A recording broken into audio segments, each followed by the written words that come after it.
Hi friends and my dear students. लीजिए फिर से मैं आप लोगों के बीच आ गया चैप्टर 4 का ऑब्जेक्टिव क्वेश्चन लेकर, जो कि इस साल के लिए 12th के एग्जाम में काफी ज्यादा हेल्पफुल है आप लोगों के लिए। और मैं बार बार बोल रहा हूं कि यह जो सेशन चल रहा है, ऑब्जेक्टिव क्वेश्चन हो, शॉर्ट क्वेश्चन हो या लॉन्ग क्वेश्चन हो, यह सिर्फ 12th में ही काम नहीं करेगा। आपको दुनिया का कोई भी एग्जाम है जिसमें 12th से ही और 11th से ही क्वेश्चन पूछता है, इसलिए हर एग्जाम में यह काम करेगा। यानी अगर आप रिवीजन करना चाहते हैं तो रिवीजन करने के लिए भी यह काफी इंपॉर्टेंट है, काफी आपके लिए यूजफुल है और हमेशा के लिए यूजफुल रहेगा। तो समय थोड़ा सा कम है, इसलिए हम लोग चलते हैं अपने टॉपिक की ओर। चैप्टर 4 आप लोगों को दिख रहा होगा, स्क्रीन पर आप देखेंगे तो चैप्टर 4 का क्वेश्चन आप लोगों को दिख रहा होगा। चैप्टर 4 हम लोग का कौन सा है? तो मैग्नेटिक इफेक्ट ऑफ करंट।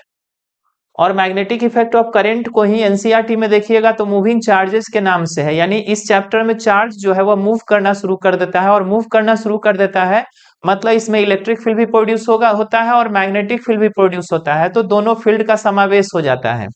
अब क्वेश्चन की ओर हम लोग बढ़ते हैं। क्वेश्चन अगर आप लोग देखें तो पहला क्वेश्चन देख लीजिए क्या है। पहला क्वेश्चन ऑब्जेक्टिव क्वेश्चन हम लोग का है, relation between geometric length and magnetic length. इसके बारे में आप लोग को बताए होंगे कि कोई भी मैग्नेट अगर हम लोग बनाते हैं तो इसका जो पोल होता है यह थोड़ा सा अंदर में होता है। मैग्नेट का पोल थोड़ा सा अंदर में होता है। अगर मैग्नेटिक लेंथ निकालेंगे तो यह पोल से पोल तक का जो लेंथ होता है इसको कहा जाता है मैग्नेटिक लेंथ, जिसको हम लोग डिनोट कर लेते हैं LM से। और ज्योमेट्रिक लेंथ निकालिएगा तो किनारे से किनारे तक होता है, जिसको हम लोग डिनोट कर लेते हैं LG से। तो देख रहे हैं आप लोग, तो LG यानी ज्योमेट्रिक लेंथ ज्यादा होता है और मैग्नेटिक लेंथ कम होता है। इसमें आप लोग को हम बताए होंगे कि यह जो मैग्नेटिक लेंथ होता है वह 84% होता है ज्योमेट्रिक लेंथ का। ज्योमेट्रिक लेंथ का 84% होता है। और अगर LM का वैल्यू आप निकालेंगे, इसको डिवाइड करके निकालेंगे तो लगभग में आपका आ जाएगा 5/6।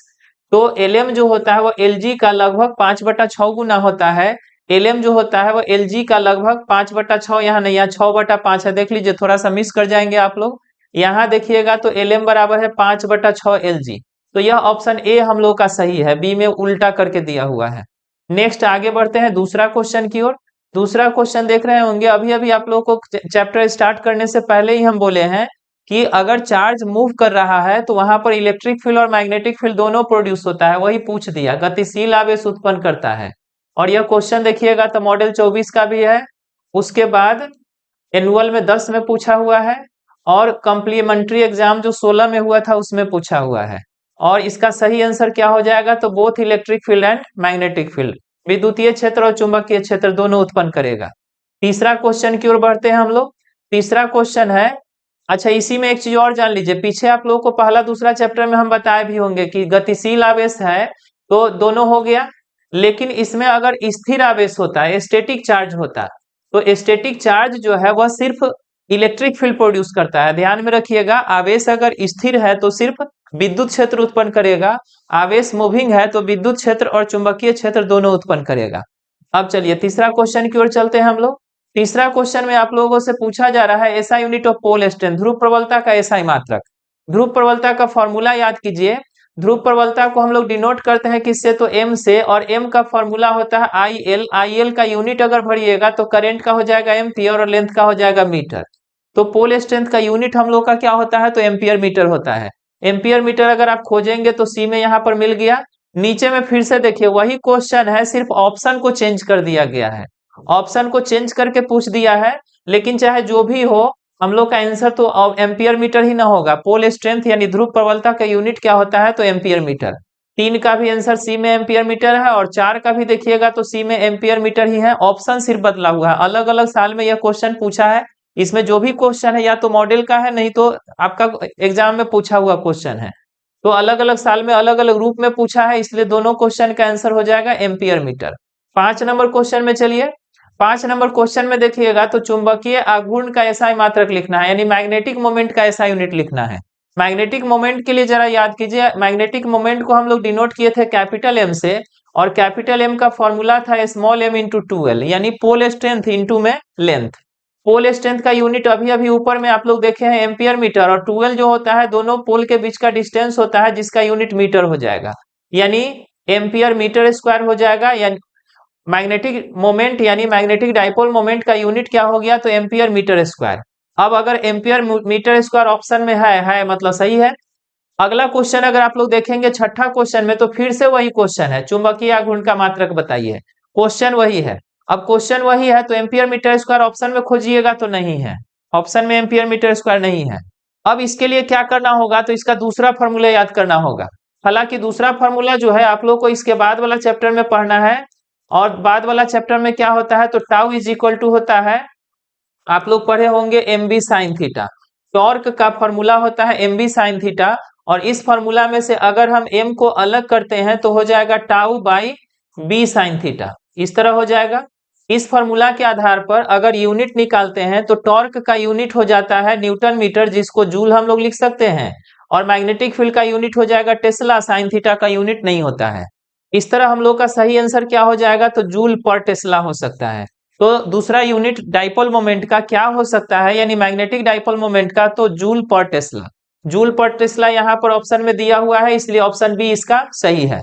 तो इलेक्ट्रिक डाइपोल मोमेंट का यूनिट हम लोग उसमें पढ़े थे पहला चैप्टर में, उसका यूनिट क्या था, तो इलेक्ट्रिक डाइपोल मोमेंट को डिनोट किए थे पी से, उसका फॉर्मूला था Q इंटू 2L, जिसका यूनिट आ गया था coulomb metre. Magnetic dipole moment है तो उसका पहला यूनिट हो गया एम्पियर मीटर स्क्वायर, और दूसरा यूनिट हो गया जूल पर टेस्ला। तो दोनों यूनिट आप लोग को याद रखना है, मैग्नेटिक डाइपोल मोमेंट का दो यूनिट हो गया, एम्पियर मीटर स्क्वायर और दूसरा जूल पर टेस्ला।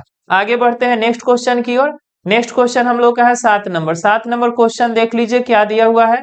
इसमें फिर उसी के बारे में पूछा जा रहा है, चुंबकीय द्विध्रुव आघूर्ण यानी मैग्नेटिक डाइपोल मोमेंट के बारे में ही पूछा जा रहा है, लेकिन इसका डायरेक्शन आपसे पूछ रहा है कि डायरेक्शन किधर की ओर होता है। तो अगर आप मैग्नेट को देखें तो आप लोग को कई बार हम बताए होंगे कि यह इधर मान लीजिए कि नॉर्थ पोल है और इधर साउथ पोल है। मैग्नेटिक फील्ड लाइन जो है वो नॉर्थ से निकल के साउथ में जाता है, और यह जो मैग्नेटिक डाइपोल मोमेंट होता है उसका डायरेक्शन होता है साउथ से नॉर्थ की ओर। मैग्नेटिक डाइपोल मोमेंट का डायरेक्शन होता है साउथ से नॉर्थ की ओर। तो इस तरह मैग्नेटिक डाइपोल मोमेंट जो होता है वो किधर से किधर होता है, तो साउथ से नॉर्थ मतलब दक्षिण से उत्तर। ऑप्शन ए में ही मिल गया, इसलिए ऑप्शन ए हम लोग का सही है। नेक्स्ट बढ़ते हैं अगले क्वेश्चन की तरफ। अगला क्वेश्चन देख लीजिए, 7 के बाद 8 नंबर क्वेश्चन में चलते हैं हम लोग। 8 नंबर क्वेश्चन क्या है, ऊपर में चलिए क्या है देख लेते हैं। 8वां क्वेश्चन आ गया, इसमें कहा जा रहा है कि कोई बार मैग्नेट है यानी छड़ चुंबक है, और छड़ चुंबक को क्या करना है, तो दो समान टुकड़ों में तोड़ देना है। कोई मैग्नेट है, मान लीजिए कि इस तरह का कोई बार मैग्नेट है यानी छड़ चुंबक है, इसका पोल स्ट्रेंथ मान लीजिए m है, इसका भी पोल स्ट्रेंथ m है। अगर बार मैग्नेट है तो दोनों तरफ का पोल स्ट्रेंथ सेम होता है। अब आगे बढ़ते हैं, इसका लंबाई कितना है, तो याद कीजिए आप लोग बीच से लेंथ हम लोग नापते हैं, तो इधर का लेंथ L होता है, इधर का भी L होता है। इस स्थिति में इसका डाइपोल मोमेंट निकाले हम लोग तो हो जाएगा m इंटू 2L। पहला केस में जो डाइपोल मोमेंट है वह कितना है, तो m इंटू 2L है। अब दूसरा केस में इसी मैग्नेट को कहा जा रहा है कि बीच से दो टुकड़ा में तोड़ देना है। दो टुकड़ा में अगर तोड़ देते हैं तो उस स्थिति में क्या हो जाएगा, तो इसका पोल स्ट्रेंथ तो m ही रहेगा, पोल स्ट्रेंथ में कोई परिवर्तन नहीं होता है। लेकिन लेंथ देखिएगा तो 2L के बदले इसमें हो गया है L, इसमें भी हो जाएगा L। अब इसका अगर डाइपोल मोमेंट बाद में निकालते हैं तो P इज इक्वल टू हो जाएगा स्मॉल m इंटू L। तो यहाँ पर देखिएगा तो पहला वाला जो डाइपोल मोमेंट है स्मॉल l इंटू 2L था, दूसरा वाला में हो गया स्मॉल m इंटू L। इसका मतलब यह 2 गुना था और ये 1 गुना हो गया। शुरू में था 2 गुना, बाद में हो गया 1 गुना, मतलब आधा हो गया।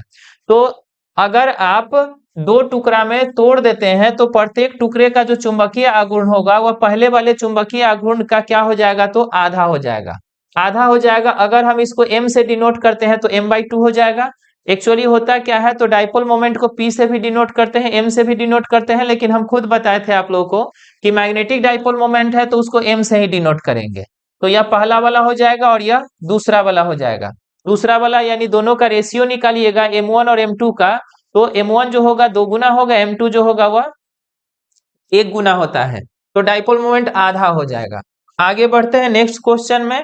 नेक्स्ट क्वेश्चन कौन सा है, तो 9 नंबर क्वेश्चन देख लीजिए। 9 नंबर क्वेश्चन में अगर आप लोग देखेंगे तो यूनिट पूछा जा रहा है। किसका यूनिट पूछा जा रहा है, क्वेश्चन में जरा देखिए ठीक से किसका यूनिट है, तो यूनिट पूछा जा रहा है mu not by epsilon not. इसमें थोड़ा सा मिस्टेक हो गया क्वेश्चन टाइप करने में, यह रूट में होता है। यह जो क्वेश्चन पूछा गया है इसका यूनिट पूछा गया है, रूट में होना चाहिए। और रूट में अगर हम कर लेते हैं उसके बाद यूनिट याद कीजिए। अगर इसका यूनिट निकालना है तो ऊपर में किसका यूनिट भरना है, तो म्यू नॉट का। म्यू नॉट का यूनिट आप लोगों को याद होना चाहिए न्यूटन पर एम्पियर स्क्वायर। नीचे में चलिए इप्सिलॉन नॉट का यूनिट आप लोगों को याद होगा कूलम्ब स्क्वायर पर न्यूटन पर मीटर स्क्वायर। तो ये दोनों का यूनिट पुट कर दीजिए, रूट में ही है। अब आगे इसको बढ़ाएंगे तो रूट के जगह रूट तो रहेगा, ऊपर में देखिएगा तो न्यूटन है, न्यूटन का पावर -1 है, ऊपर चला जाएगा तो न्यूटन का पावर +2 हो जाएगा। मीटर एम्पियर स्क्वायर, एम्पियर का पावर -2 है, रहने देते हैं। कूलम्ब स्क्वायर नीचे में है, इस कूलम्ब स्क्वायर को नीचे में यहीं पर रहने देते हैं, न्यूटन के साथ ही कूलम्ब स्क्वायर को रहने दीजिए। कूलम्ब स्क्वायर लिखना था इसके जगह, चलिए कूलम्ब स्क्वायर जहां है वहां पर कूलम्ब स्क्वायर को हम रहने दिए। बच गया कौन, तो मीटर का पावर यहाँ -2 है, अगर इसको ऊपर भेज देते हैं तो मीटर का पावर हो जाएगा +2। अब आप देखेंगे तो पावर सब पर लगा हुआ है, सब पर पावर लगा हुआ है तो पावर 2 हट जाएगा रूट से, यह हो जाएगा न्यूटन पर कूलम पर एम्पियर और मीटर अकेले बचेगा। अब याद कीजिए न्यूटन पर कूलम किसका यूनिट होता है, तो इलेक्ट्रिक फील्ड का। न्यूटन पर कूलम इलेक्ट्रिक फील्ड का यूनिट होता है, और इलेक्ट्रिक फील्ड का एक और यूनिट क्या होता है, तो वोल्ट पर मीटर। यानी न्यूटन पर कूलम के बदले हम लोग वोल्ट पर मीटर भी लिख सकते हैं। इनटू में पहले से कौन है, तो एम्पियर इनवर्स और मीटर पहले से है, मीटर से मीटर कटेगा, बचेगा क्या, तो ऊपर में वोल्ट नीचे में एम्पियर। और वोल्ट जो है पोटेंशियल डिफरेंस होता है, एम्पियर करंट होता है। याद कीजिए अगर हम लोग बात करें रेसिस्टेंस का, तो रेसिस्टेंस का फॉर्मूला होता है V/I, इसका यूनिट होता है वोल्ट और इसका होता है एम्पियर। और वोल्ट पर एम्पियर को हम लोग लिख सकते हैं ओम, ओम को शॉर्ट में किस तरह लिखते हैं, तो इस तरह। तो अगर वोल्ट पर एम्पियर आ गया है इसको हम लोग क्या लिख सकते हैं, तो इसको लिख सकते हैं ओम। तो यह जो फॉर्मूला है हम लोग के सामने √μ0/ε0, इसका यूनिट क्या आ गया, तो ओम आ गया। तो यह ओम ऑप्शन बी में है, ऑप्शन बी हम लोग का सही हो गया। आगे बढ़ते हैं नेक्स्ट क्वेश्चन में। नेक्स्ट क्वेश्चन 10 नंबर अगर आप देखें तो 10 नंबर क्वेश्चन को देखिएगा तो इसमें कहा जा रहा है कि an electron is moving parallel to magnetic field with velocity v। यानी इलेक्ट्रॉन जो है वो मैग्नेटिक फील्ड के पैरेलल जा रहा है और वेलोसिटी उसका कितना है, तो v है। पूछा जा रहा है क्या, तो फोर्स एक्सपीरियंस्ड।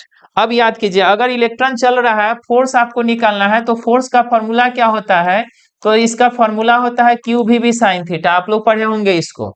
इस फॉर्मूला को अगर आप ठीक से देखें तो साइन थीटा का वैल्यू कितना हो जाएगा, तो v और b तो दिया हुआ है ही, और दोनों जो है वह पैरेलल है। थीटा जो होता है वह वेलोसिटी और b यानी मैग्नेटिक फील्ड के बीच का ही एंगल होता है, दोनों अगर पैरेलल है तो थीटा का वैल्यू भरना पड़ेगा 0 डिग्री। साइन 0 का वैल्यू कितना हो जाएगा, तो साइन 0 का वैल्यू हो जाएगा 0, इस तरह गुना करते हुए आंसर आ गया 0। तो अगर मैग्नेटिक फील्ड के पैरेलल में कोई इलेक्ट्रॉन चलता है किसी भी वेलोसिटी से चले, उसके द्वारा एक्सपीरियंस किया गया फोर्स कितना हो जाएगा, तो 0, जो कि ऑप्शन डी में है, ऑप्शन डी हम लोग का सही है। नेक्स्ट क्वेश्चन की ओर बढ़ते हैं, 11 नंबर क्वेश्चन। 11 नंबर क्वेश्चन अगर आप देखें तो इसमें देखिएगा तो क्यू चार्ज के लिए कहा जा रहा है कि मूव कर रहा है, इलेक्ट्रिक फील्ड दिया हुआ है E और मैग्नेटिक फील्ड दिया हुआ है B, यानी इलेक्ट्रिक फील्ड और मैग्नेटिक फील्ड दोनों है।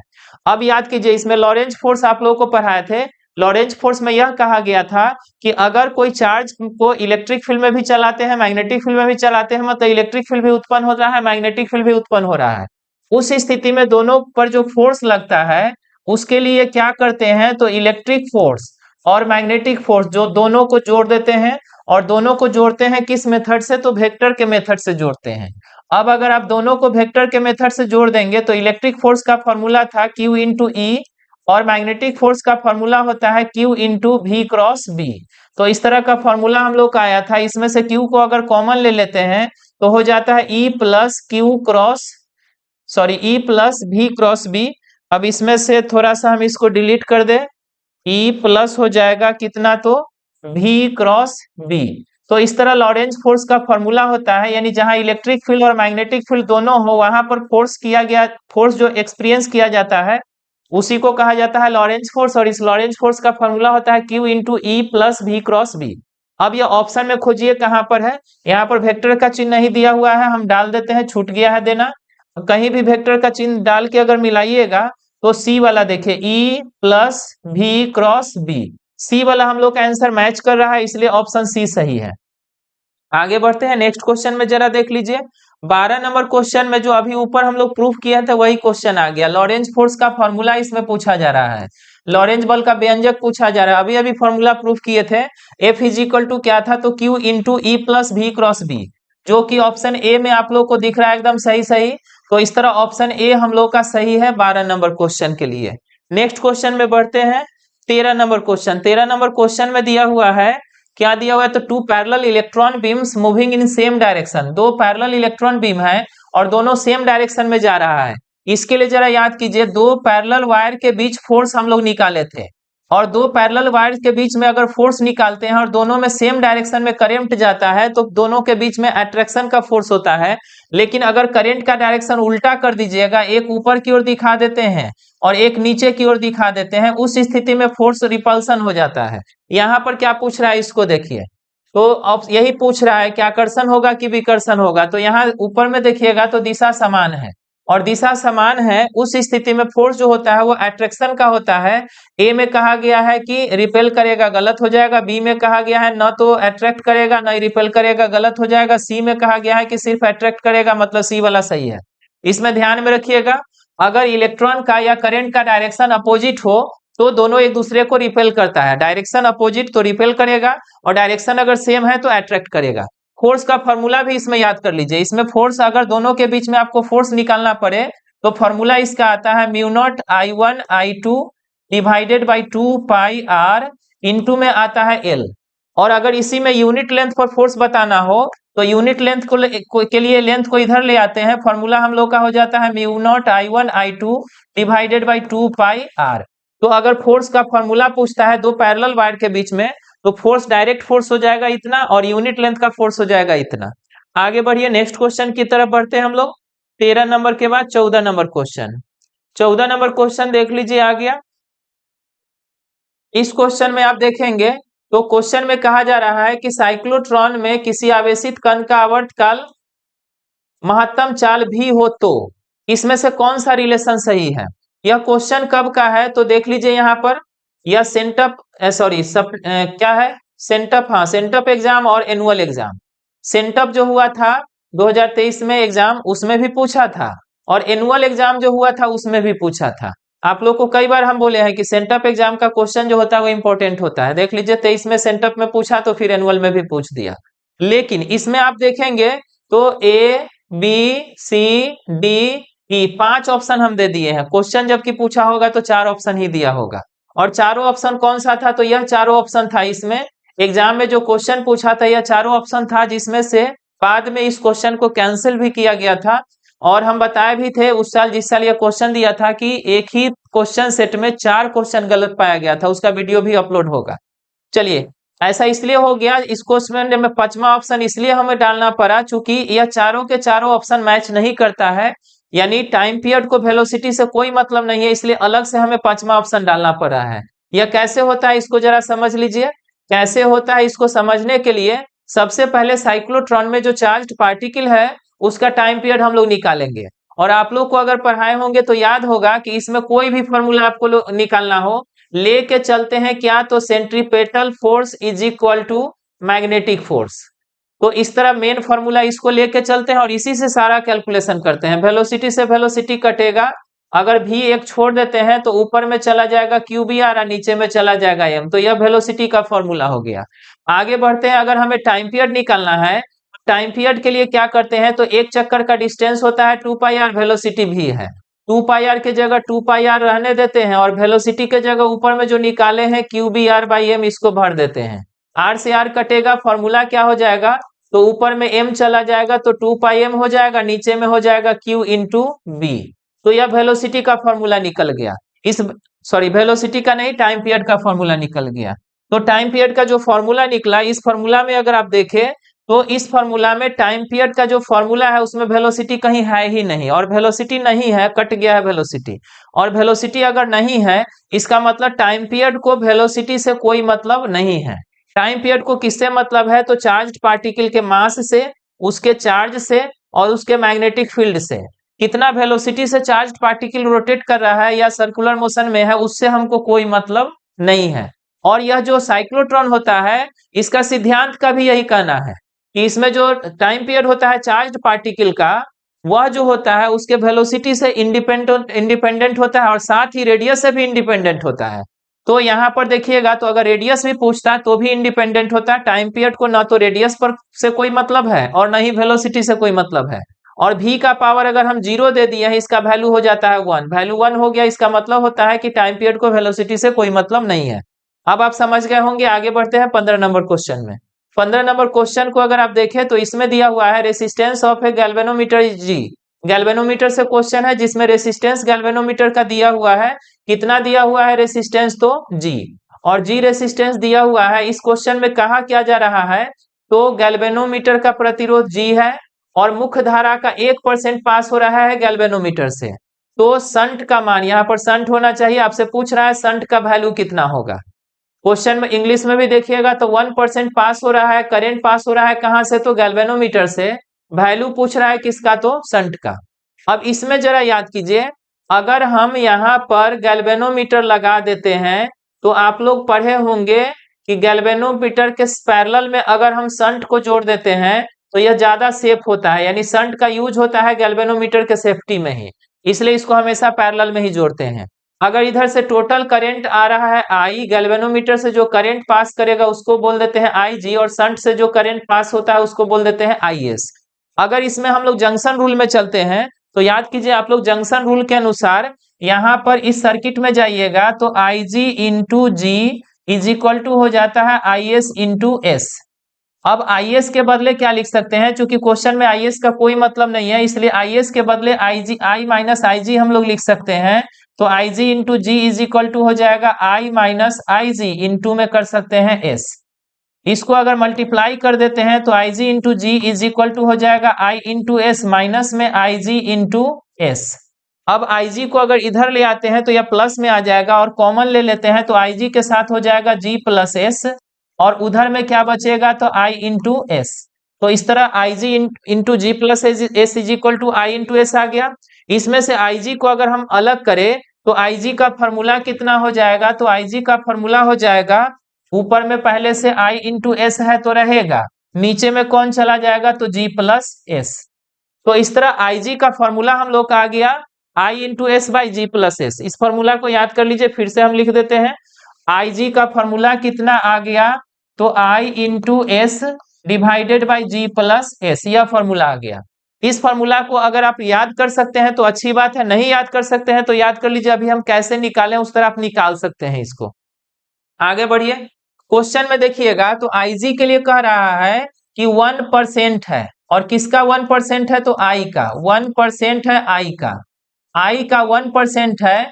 बराबर में हम क्या लिख सकते हैं? तो आई इंटू एस बटा जी प्लस एस, ऐसा लिख सकते हैं। आई से आई कट जाएगा, 1% के बदले 1/100 आप लिख सकते हैं। इधर में एस है, बटा में जी प्लस एस है। अब इसको क्रॉस मल्टीप्लाई अगर हम कर दे तो 100 एस इज इक्वल टू हो जाएगा जी प्लस एस। अगर एस को इधर ले आते हैं तो 100 एस माइनस में एस इज इक्वल टू हो जाएगा जी, यानी 99 एस इज इक्वल टू हो जाएगा जी। एस को यहाँ छोड़ दे तो जी के नीचे में चला जाएगा 99। तो इस क्वेश्चन का आंसर हम लोग का क्या आ गया? तो जी बाई 99, जो कि ऑप्शन ए में दिया हुआ है। आगे बढ़िए, नेक्स्ट क्वेश्चन की ओर चलते हैं हम लोग। 16 नंबर क्वेश्चन। 16 नंबर क्वेश्चन अगर आप लोग देखें, इस क्वेश्चन में क्या दिया हुआ है इसको समझते हैं। टेंजेंट गैल्वेनोमीटर, यह क्वेश्चन किससे है? तो टेंजेंट गैल्वेनोमीटर है, जिसमें पूछ रहा है कि मैक्सिमम सेंसिटिविटी के लिए डिफ्लेक्शन कोण कितना होगा। यानी डिफ्लेक्शन एंगल का वैल्यू आपसे पूछ रहा है मैक्सिमम सेंसिटिविटी के लिए।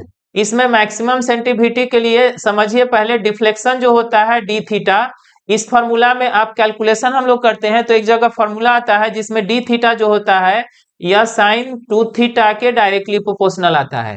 टेंजेंट गैल्वेनोमीटर में जो डिफ्लेक्शन होता है वह साइन 2 थीटा के डायरेक्टली प्रोपोर्शनल होता है। मतलब साइन 2 थीटा का वैल्यू अगर मैक्सिमम होगा तो डिफ्लेक्शन भी मैक्सिमम होगा। और साइन 2 थीटा का मैक्सिमम वैल्यू कितना हो सकता है? तो 1 हो सकता है। और 1 कितना डिग्री में होता है? तो इसके बदले हम लोग लिख सकते हैं साइन 90 डिग्री। मतलब यह हो गया कि 2 थीटा इज इक्वल टू हो जाएगा 90 डिग्री, और 2 थीटा 90 है तो थीटा इज इक्वल टू हो जाएगा 45 डिग्री। 45 के बदले हम लोग लिख सकते हैं पाई बाई 4।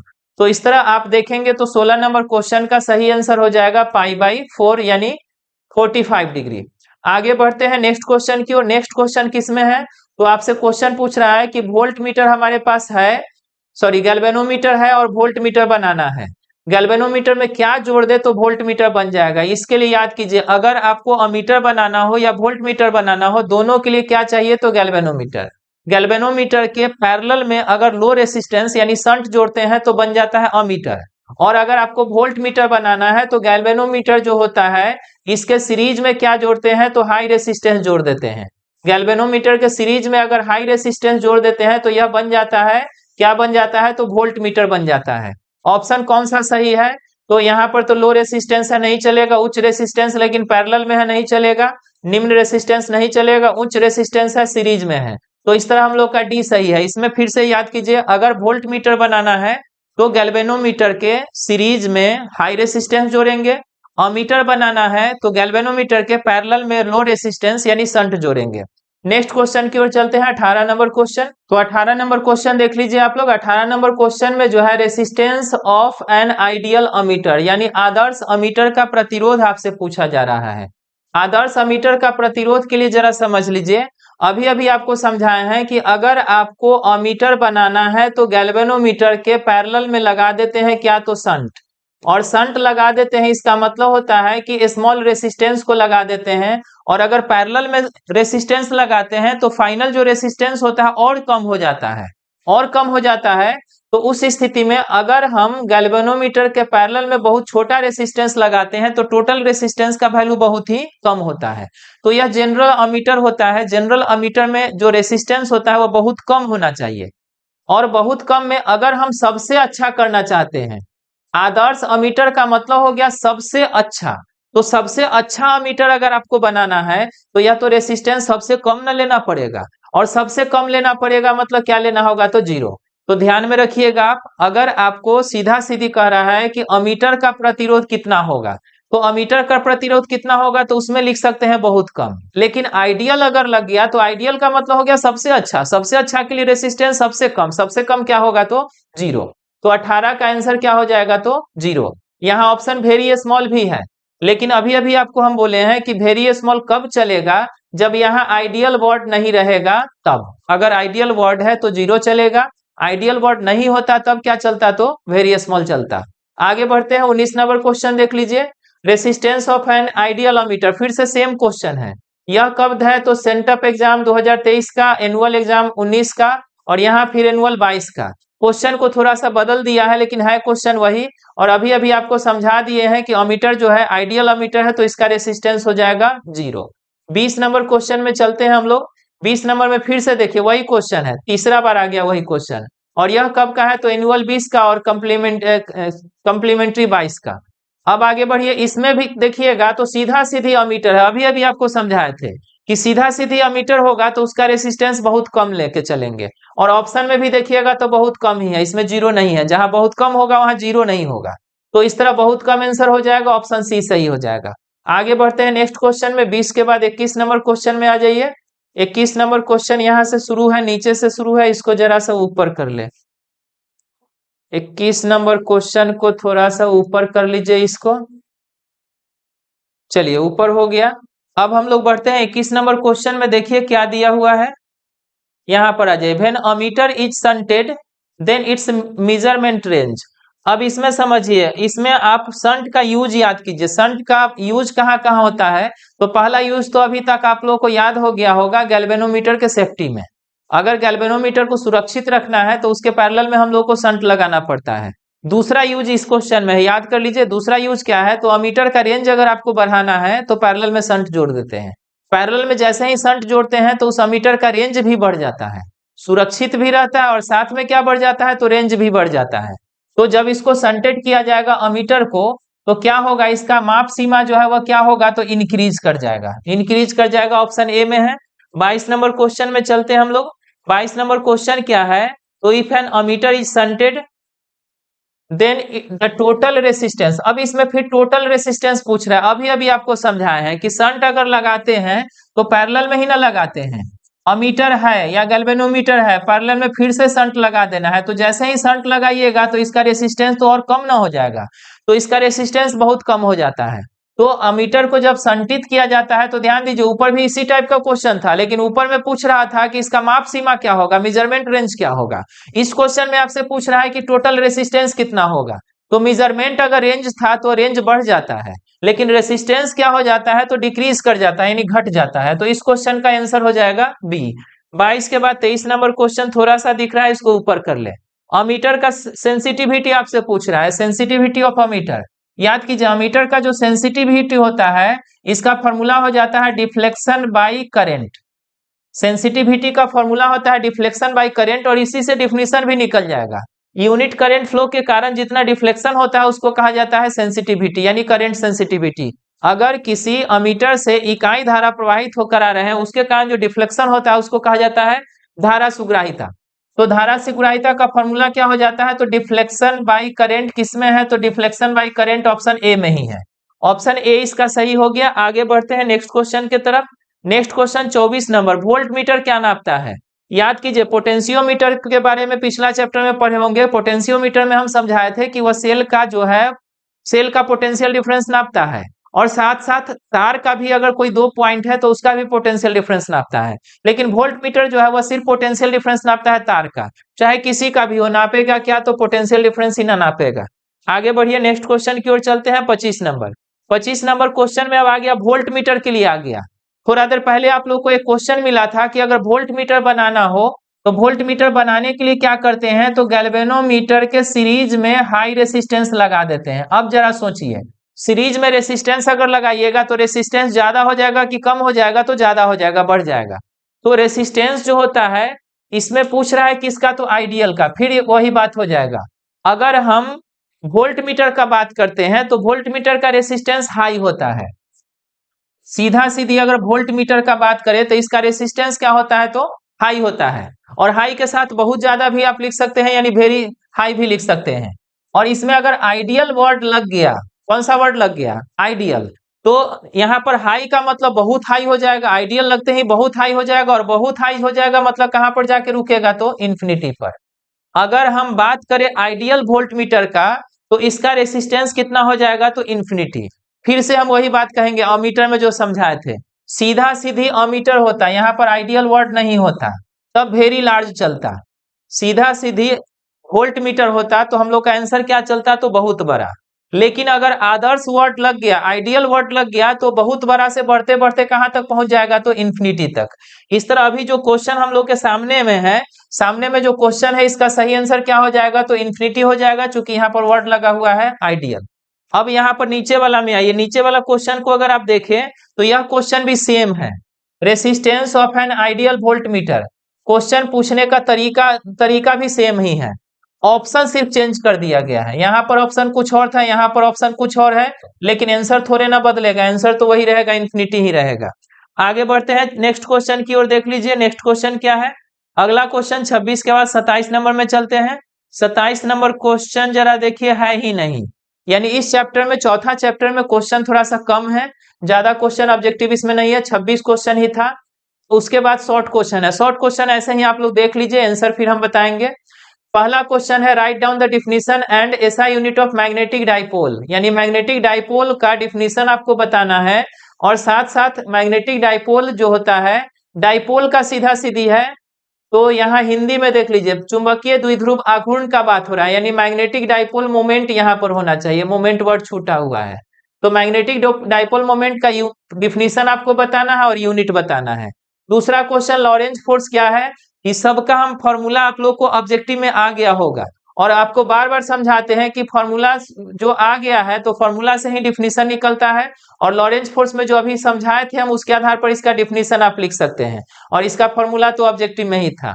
आगे बढ़िए तीसरा क्वेश्चन में, तीसरा क्वेश्चन अगर आप लोग देखें तो तीसरे क्वेश्चन में है फ्लेमिंग्स लेफ्ट हैंड रूल। याद कर लीजिए फ्लेमिंग्स लेफ्ट हैंड रूल में फ्लेमिंग के लिए हम लोग लेफ्ट हैंड का 3 उंगली लेते हैं, 3 उंगली में इसमें क्या होता है तो सबसे ज्यादा फोर्स है तो फोर्स होता है, इसमें मैग्नेटिक फील्ड होता है, इसमें करंट होता है, इसके आधार पर बना के लिख देंगे। आगे बढ़िए 4 नंबर क्वेश्चन में, 4 नंबर क्वेश्चन में है करंट का वैल्यू दिया हुआ है आपको, और डिस्टेंस का वैल्यू दिया हुआ है, मैग्नेटिक फील्ड निकालना है, और magnetic field long straight wire में है। लॉन्ग स्ट्रेट वायर में मैग्नेटिक फील्ड अगर आप निकालना चाहते हैं तो लॉन्ग स्ट्रेट वायर में फॉर्मूला होता है mu naught I divided by 2 pi R. इस फॉर्मूला को यूज करके आप लोग इसको बना सकते हैं। नेक्स्ट क्वेश्चन बढ़ते हैं पांचवा क्वेश्चन की तरफ। पांचवा क्वेश्चन अगर आप लोग देखें तो यहां पर आ जाइए, in what condition force acting at moving charge in uniform magnetic field is minimum. यानी फोर्स के लिए पूछ रहा है कि मिनिमम कब होगा। इसका फॉर्मूला आप लोग को बताए थे, एफ इज इक्वल टू क्या होता है, तो Q V B sine theta.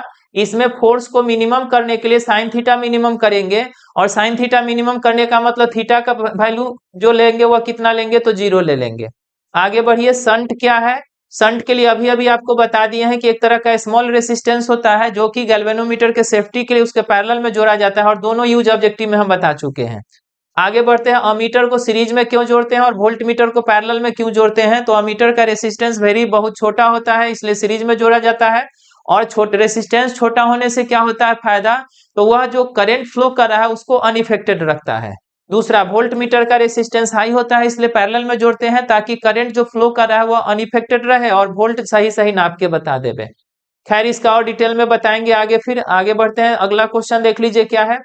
इस क्वेश्चन को जरा देख लीजिए आप लोग। इसमें क्वेश्चन में है कि दिखाइए कि साइक्लोट्रॉन का जो होता है वह फ्रीक्वेंसी, साइक्लोट्रॉन फ्रीक्वेंसी जो होता है वह मैग्नेटिक फील्ड जो में जो चार्ज पार्टिकल मूव कर रहा है उसके मास के क्या होता है, तो इनवर्सली प्रोपोर्शनल होता है।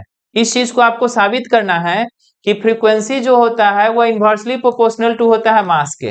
हिंदी में देख लीजिए, दिखाएं कि चुंबकीय क्षेत्र में गतिशील आवेशित कण के साइक्लोट्रॉन की आवृत्ति द्रव्यमान के समानुपाती। थोड़ा सा इसमें मिस्टेक हो गया है, हिंदी में अगर आप देखेंगे तो समानुपाती और इंग्लिश में देखेगा तो इनवर्सली है। यह इनवर्सली वाला सही है, समानुपाती के जगह यहाँ पर होना चाहिए व्युत्क्रमानुपाती। तो इस क्वेश्चन को थोड़ा सा आप लोग सुधार लीजिएगा, यहाँ पर होना चाहिए व्युत्क्रमानुपाती। और व्युत्क्रमानुपाती लेके अगर हम लोग चले तो इसको प्रूफ करने के लिए जरा याद कीजिए, थोड़ा देर पहले हम लोग टाइम पीरियड का फॉर्मूला निकाले थे तो आया था 2 pi M by Q B. इस तरह का फॉर्मूला आया था टाइम पीरियड का। और आप जानते हैं कि टाइम पीरियड जो होता है, क्या लिख दिए थे यहाँ, फ्रीक्वेंसी जो होता है मास के इनवर्सली होता है। इस चीज को प्रूफ करना है, हाँ ठीक है। टाइम पीरियड जो होता है वो फ्रीक्वेंसी का उल्टा होता है। यानी अगर इसमें फ्रीक्वेंसी का फॉर्मूला लिखेंगे तो यह पलट जाएगा, पलट जाएगा मतलब यह हो जाएगा Q B by 2 pi M. यहाँ पर अगर आप देखेंगे तो फ्रीक्वेंसी और मास एक दूसरे के क्या है, तो इनवर्सली प्रोपोर्शनल है। तो इस तरह इनवर्सली प्रोपोर्शनल साबित हो जाता है। आगे बढ़ते हैं हम लोग नेक्स्ट क्वेश्चन की तरफ। अगला क्वेश्चन देख लीजिए कौन सा है, 9 नंबर क्वेश्चन होगा, 8 के बाद 9 नंबर। चलिए 9 नंबर क्वेश्चन में इसमें लॉन्ग क्वेश्चन आ गया, यानी शॉर्ट क्वेश्चन भी इसमें 4 ही हैं। पहला लॉन्ग क्वेश्चन अगर आप देखेंगे तो इसमें बायोट सेवर्ट लॉ का एक्सप्रेशन निकालना है और इसका यूज करना है करंट कैरिंग कंडक्टर के सेंटर पर मैग्नेटिक फील्ड निकालने में। यानी इसमें आपको फॉर्मूला क्या निकालना है, तो याद कीजिए सेंटर में मैग्नेटिक फील्ड का फॉर्मूला क्या आया था, तो mu naught N I divided by 2 pi R. यह फॉर्मूला प्रूफ करना है किसमें, तो क्वेश्चन नंबर 9 में। 10 नंबर क्वेश्चन को अगर आप लोग देखें तो क्वेश्चन देखिएगा तो देखने में एकदम सेम लगेगा, यहाँ देख लीजिए, लेकिन थोड़ा सा चेंज है। थोड़ा सा क्या चेंज है, तो यहाँ सेंटर पर निकालना है और यहाँ पर भी सेंटर ही लिखा गया है। यानी दोनों क्वेश्चन इंग्लिश में तो सेम हो गया। हिंदी में जरा देख लीजिए, यहाँ केंद्र पर चुंबकीय क्षेत्र है और नीचे में अगर जाइएगा तो चुंबकीय क्षेत्र कहाँ पर है, तो अक्ष पर है। हिंदी में चेंज हो गया, मतलब इंग्लिश में सेम लिखा गया है बाय मिस्टेक। यह सेंटर नहीं होना चाहिए, यह होना चाहिए एक्सिस। यह क्या होना चाहिए, तो एक्सिस होना चाहिए। यानी एक्सिस, इसमें एक्सिस लेके चलना है। पहला केस में आपको सेंटर पर मैग्नेटिक फील्ड निकालने के लिए कहा गया और दूसरा केस में एक्सिस पर। यह जो है कई बार मॉडल में पूछ चुका है और यह इस साल के मॉडल में है। और अगर एक्सिस पर आपसे पूछता है तो याद कीजिए एक्सिस पर मैग्नेटिक फील्ड का फॉर्मूला क्या होता है, तो mu naught N I R square divided by 2 और उसके बाद होता है R square plus X square का पावर 3/2। तो ध्यान रखिएगा, एक्सिस पर पूछेगा तो यह फॉर्मूला आपको प्रूफ करना है, और सेंटर पर पूछेगा तो ऊपर में जो फॉर्मूला लिखे थे mu naught N I by 2 R उसको प्रूफ करना है। आगे बढ़ते हैं नेक्स्ट क्वेश्चन की तरफ। अगला क्वेश्चन 11 नंबर है और 11 नंबर क्वेश्चन में क्या है, तो साइक्लोट्रॉन का सिद्धांत आपको लिखना है। ऑब्जेक्टिव क्वेश्चन में आपको अभी हम समझाए होंगे और इसका फ्रीक्वेंसी का फॉर्मूला निकालना है। अभी फ्रीक्वेंसी का फॉर्मूला टाइम पीरियड निकालने के बाद समझाए भी थे। तो इस तरह इस क्वेश्चन में अगर आप लोग चले तो हम लोग का क्वेश्चन जो है 3 क्वेश्चन ही इसमें है। चौथा क्वेश्चन आप लोग को दिख रहा है, लेकिन यह क्वेश्चन इस साल के लिए इंपॉर्टेंट नहीं है, तो चौथा क्वेश्चन को हटा देंगे। हम लोग चलेंगे सिर्फ 11 नंबर क्वेश्चन तक। तो यह क्वेश्चन हो गया चैप्टर 4 के लिए।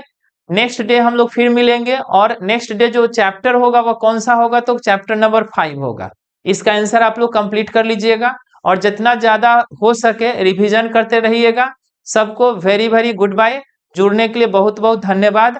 और जैसे आप फायदा उठा रहे हैं उसी तरह अपने दोस्तों को भी कहिए जुड़ने के लिए।